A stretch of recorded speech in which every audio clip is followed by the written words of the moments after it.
بسم اللہ الرحمن الرحیم۔ ناظرین کرام، السلام علیکم۔ امید ہے آپ سب خیریت سے ہوں گے۔ دا ورلڈ اینڈ پاکستان ہماری سیریز کا آج تیسرا پروگرام ہے، اور آج ہم انشاءاللہ یہ ڈسکس کریں گے کہ 21ویں صدی میں پاکستان اتنے چیلنجز کے ساتھ کس طرح نبرد آزما ہو رہا ہے اور کس طرح نیویگیٹ کر رہا ہے انتہائی انسٹیبل ریجن میں اور انتہائی ایوالونگ اور ڈینجرسلی ایوالونگ انٹرنیشنل انوائرمنٹ میں۔ جیسے کہ میں نے پچھلی قسط میں بھی عرض کیا تھا کہ رہی صحیح کسر یوکرین وار اور حماس اٹیک آف 7 اکتوبر نے پوری کر دی ہے، کیونکہ دنیا پینڈیمک سے بری طرح متاثر ہوئی تھی اور ابھی ریکور بھی نہیں ہوئی تھی، تو یوکرین کی جنگ چھڑ گئی۔ پاکستانی حالات پر نظر ڈالیں تو 21ویں صدی انتہائی مشکل وقت میں شروع ہوئی، کیونکہ 9/11 کے بعد 26/11 ہو گیا، یعنی انڈین پارلیمنٹ پہ اٹیک ہوا اور پھر انڈین فورسز بارڈر پہ آ کے بیٹھ گئیں۔ جنرل پرویز مشرف کا دور تھا اور انڈیا کسی صورت پیچھے ہٹنے کو تیار نہیں تھا۔ لیکن میں تاریخ کے اس ادوار سے آپ کو لے کے نہیں گزروں گا، کیونکہ یہ سب آپ کے سامنے ہوا ہے۔ میں آپ کو 20 سال آگے لے آتا ہوں، اور 2019 میں جس طرح پاکستان ایئر فورس نے جواب دیا انڈین ایئر فورس کو، وہ اب تاریخ کا، سنہری تاریخ کا ایک حصہ ہے، کیونکہ کم از کم پاکستان کی ایک انسٹیٹیوشن، ایک ادارہ ایسا ہے جس نے قائد اعظم کے فرمان کو اپنی ویلیوز کا حصہ بنا لیا۔ جی ہاں، پاکستان آرم فورسز۔ قائد اعظم نے پاکستان آرم فورسز کو یہ حکم دیا تھا کہ اگر آپ خود انحصاری پہ زور نہیں دیں گے، یعنی سیلف ریلائنس پہ زور نہیں دیں گے، اور دوسری ملکوں کی فوجوں پہ اور آرگنائزیشنز پہ ڈپینڈنٹ رہیں گے، تو پھر آپ کا کوئی مستقبل نہیں۔ اور تینوں افواج میں سے اگر کسی ایک فوج نے قائد اعظم کے فرمان کی لاج رکھی ہے تو وہ پاکستان ایئر فورس ہے۔ میں آپ کو قائد کا فرمان پڑھ دیتا ہوں جو انہوں نے پاکستان ایئر فورس کو 13 اپریل رسالپور کے دورے کے دوران 1948 میں کہا تھا۔ A country without a strong air force is at the mercy of any aggressor. Pakistan must build up her air force as quickly as possible. It must be an efficient air force, second to none. لیکن آخری جملہ جو بہت کم لوگوں کی نظروں سے گزرا ہو، اس میں قائد کہتے ہیں I charge you to remember. مشورہ نہیں دے رہے، I charge you to remember that only with discipline and self-reliance can the Pakistan Air Force be worthy of Pakistan. ذرا اس پہ غور کیجئے گا، یعنی پاکستان ایئر فورس کو پاکستان کے قابل ہونے کے لیے ضروری ہے کہ وہ ایک ڈسپلنڈ ادارہ ہو اور خود انحصاری ہو، سیلف ریلائنس ہو۔ سبحان اللہ۔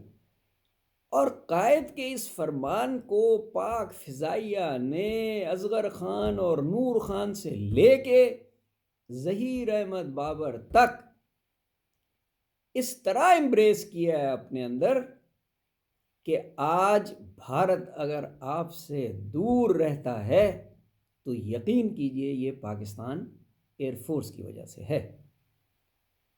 میں اس کی ڈیٹیل آپ کو بعد میں تفصیل بھی بتاؤں گا، کیونکہ میں نے اس پہ بہت ریسرچ کی، اور 25 دسمبر کو جو یوم قائد پہ پروگرام ٹی وی پہ ہوا، اس میں بھی میں نے قائد کی قائدانہ صلاحیتوں کے علاوہ اس بات پہ زور دیا کہ وہ ایک بہت بڑے ڈیفنس ایکسپرٹ تھے۔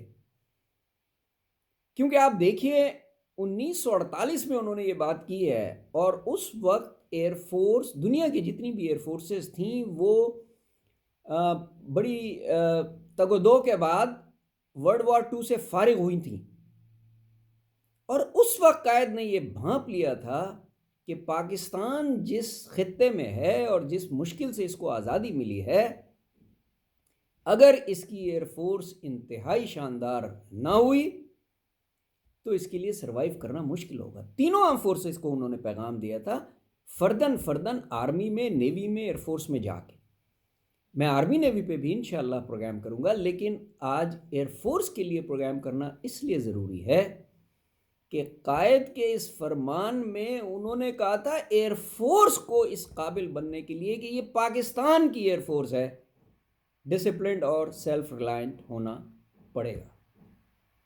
اس آخری جملے پہ سب سے زیادہ زور کس نے دیا؟ اس کا کریڈٹ میں نہیں لوں گا، کیونکہ میں صرف سیکنڈ ٹو نن تک کی ہی بات کرتا تھا۔ پی اے ایف کی موجودہ قیادت air chief marshal Zaheer Ahmed Babar Sidhu, کیونکہ جب میں اپنی تحقیق کر رہا تھا کہ پاک فضائیہ 2019 کے بعد اب کس طرح تیار کر رہی ہے اپنے آپ کو، کیونکہ 2019 میں تو انڈین ایئر فورس کو منہ توڑ جواب دیا، لیکن مودی صاحب نے، آپ کو یاد ہوگا، اپنے ایک انتخابی جلسے میں یہ کہا تھا کہ اگر ہمارے پاس رافیل ہوتے تو آج ہمارا یہ حال نہ ہوتا۔ تو میں نے بحیثیت ایک طالب علم آف اسٹریٹجک اسٹڈیز یہ سوچا کہ اب ان کے پاس رافیل بھی آ گئے، FS-400 بھی آ گئے، ہائپرسونک میں بھی انہوں نے کافی ڈیولپ کر لیا، چاند پہ بھی قدم رکھ لیا، اور امریکہ کے ساتھ اسٹریٹجک پارٹنرشپ بھی انہوں نے سائن کر لی، جس میں بیکا ہے، لیموا ہے، کوما کاسا ہے، یہ سارے کمیونیکیشن اور لاجسٹکس ایگریمنٹس ہیں۔ اور آئندہ جنگوں میں بھارت کے پاس یا انڈین ایئر فورس کے پاس ریئل ٹائم انٹیلیجنس بھی ہوگی اور ریئل ٹائم ٹارگیٹنگ بھی ہوگی، اس لیے پاک فضائیہ کے لیے اس کا مقابلہ کرنا بہت چیلنجنگ ہوگا۔ اس نقطے کو لے کے میں نے اپنی تحقیق شروع کی، اور میں فردن تمام پرنسپل اسٹاف آفیسرز، اس میں ایئر مارشلز اور ایئر وائس مارشلز شامل ہیں، ملاقات کی اور ان سے یہ جاننے کی کوشش کی کہ بھائی آپ لوگ اپنے آپ کو کس طرح تیار کر رہے ہیں، کیونکہ دشمن بہت مضبوط ہو رہا ہے۔ ناظرین کرام، میں بڑے فخر سے کہہ سکتا ہوں کہ میں جن لوگوں سے بھی ملا، میرے حوصلے بلند ہوئے، اور پھر میں نے اسے ایک نام دیا، وہ نام ہے ٹیم بابر۔ جی ہاں، مارچ 2021 میں جب air chief marshal Zaheer Ahmed Babar نے ایئر فورس کو ٹیک اوور کیا تو پہلے 3 سے 4 ماہ کے اندر انہوں نے اپنی ایک ٹیم بنائی، میں نے اسے ٹیم بابر کا نام دیا، اور میں یہ کہتا ہوں کہ team Babar is a smart air team. پاک فضائیہ کی مرضی ہے، وہ میری اس ٹرمینالوجی کو اڈاپٹ کریں نہ کریں، یہ ان کی چوائس ہے۔ بہرحال بحیثیت طالب علم آف اسٹریٹجک اسٹڈیز اور وار اسٹڈیز، میں نے یہ نام دیا ہے اس ٹیم کو۔ اب پاک فضائیہ کس طرح اپنے قائد کے ویژن کو لے کے آگے بڑھ رہی ہے، اور 2024 کے لیے اور 25 کے لیے اور 26 کے لیے، 27 کے لیے کس طرح اپنے آپ کو تیار کر رہی ہے، اس کا ذکر انشاءاللہ تفصیل سے اگلی نشست میں ہوگا۔ آج کے لیے بس اتنا ہی، لیکن یہ عرض کر دوں کہ الحمدللہ پاکستان از ان سیف ہینڈز، بیکاز قائد نے پاکستان ایئر فورس کو یہ ذمہ داری دی تھی کہ اگر آپ اچھے ہوئے تو پاکستان بھی اچھا ہوگا انشاءاللہ۔ اپنا بہت خیال رکھیے گا، اللہ حافظ۔